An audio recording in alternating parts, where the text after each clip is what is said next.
Hello, this is just a very quick clarification video. I've had a number of questions now asking what I mean by bog down when they see some of my thumbnails saying chainsaw bog down or some of my titles. Well, I know a lot of people out there know what I mean, but there are still a heck of a lot of people that don't know what I'm referring to when I say bog down. So what it is basically is, if you manage to get your chainsaw started, let's say a chainsaw or any engine really, but chainsaws seem to suffer from this quite a bit, and you've got the chainsaw running at idle, then you press the throttle trigger and instead of the engine revving up, it actually dies.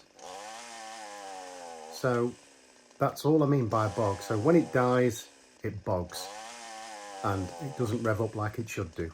That's all I mean by that. It's a slang, obviously, a slang word. I'm not saying it's in the Oxford Dictionary or anything like that. I'm sure it's not. It's something that we refer to. And by the way, if your chainsaw is suffering from this, now you know what this is, then there are some links down below in the description to some videos of mine that will take you through as to why it's happening and some remedies for that problem. So I want to thank you so much for watching this short video, and I'll be back soon.